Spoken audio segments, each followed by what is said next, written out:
La semaine dernière, une entente majeure est intervenue dans le cadre d'un recours collectif contre les géants du tabac. Ces derniers se sont engagés à verser 32,5 milliards de dollars aux provinces et territoires canadiens, dont une partie ira directement aux familles des victimes de maladies associées à la consommation de cigarettes. Stéphanie Grimard, cette nouvelle t'a inspiré ton édito cette semaine. Oui, alors en effet, Simon, c'est une entente, comme tu l'as dit, historique, vraiment. C'est le plus gros règlement de l'histoire des litiges au Canada. Moi, je la trouve juste, cette entente-là. Je pense que c'est une bonne nouvelle pour les victimes et ça ne me fera pas pleurer sur le sort des compagnies de tabac. Mais cette nouvelle-là m'a fait réfléchir, moi, à la question plus générale du rapport qu'entretiennent les fumeurs à la cigarette. Ça a toujours été, pour moi, un objet d'étonnement. Moi qui suis fumeuse, par ailleurs, pourtant. Mais pourquoi, comment on peut continuer de fumer malgré toutes les informations qu'on a sur les risques, sur les conséquences potentielles de ce geste? C'est quoi les raisons, profondes ou pas, qui nous poussent à continuer d'ingérer consciemment et volontairement des substances qui sont des poisons avérés? Comment des gens aussi intelligents que plusieurs employés du Verbe peuvent-ils agir de façon aussi bizarre, voire stupide à bien des égards? J'admets. Ben oui. Je me pose la même question. C'est une très bonne Les gens question. aiment les relations toxiques. Ben c'est ça. Simon, comme je disais, je dois dire que moi, je suis bien placée pour connaître les bienfaits, entre gros guillemets, de la cigarette.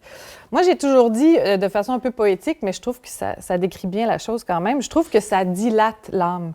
Quand je fume ma cigarette dehors le matin avec mon café, je prends conscience du temps qu'il fait, de la journée qui commence, je me prépare mentalement à ce qui s'en vient, je fais le point, je profite du moment présent. Même chose quand je vais prendre des pauses dans la journée, un petit moment d'arrêt, je vais dehors, souvent j'échange avec mes collègues de ce qui se passe dans ma tête. Ça me fait l'effet aussi quand je suis en panne d'inspiration de me donner un certain focus, de me recentrer dans mes pensées. En fond, ça remplace le yoga, là. On a quasiment le goût de fumer avec tes Je sais, mais c'est ça. Puis aussi, est-ce que ça va pas aussi un peu avec une sorte d'esthétique, tu sais, un certain ethos, là, l'intellectuel ou l'artiste troublé qui fume un peu par effet de style ou parce que lui, en fond, il s'en fout de mourir. Moi, j'avais un ami au secondaire, il a dit « Moi, je commence à fumer parce que j'aime trop René Lévesque. » C'est ça. Ben oui. Ou c'est ça, ou les jeunes qui fument pour être cool. On sait un peu tout cet effet-là. Dans le fond, il me semble que tout ça ne peut pas être suffisant, donc, pour justifier le fait de s'auto-administrer, comme je disais, des doses quotidiennes de poison. Notre raison sait très bien que c'est mal. Pourquoi notre volonté n'arrive pas à suivre? C'est ça la question. Bien là, Simon, c'est là qu'on peut se tourner encore une fois vers le bon vieil Aristote qui va nous aider parce que dans sa théorie de l'âme, il dit qu'il y a deux axes qui ne se touchent pas. L'axe de l'action, l'axe de la connaissance.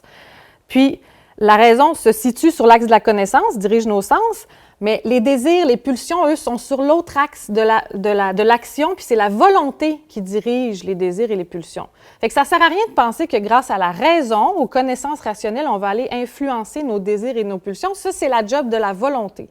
Et comment on travaille notre volonté? Bien, c'est en faisant un travail sur les habitudes et en suivant des bons exemples, selon Aristote. Donc là, concrètement, moi, ce qu'il faudrait que je fasse, ça serait de changer mes habitudes, plutôt que de demander une cigarette à mes collègues, comme je fais tout le temps, parce que moi, je suis la gossante qui quête des cigarettes, là, dans le Verbe.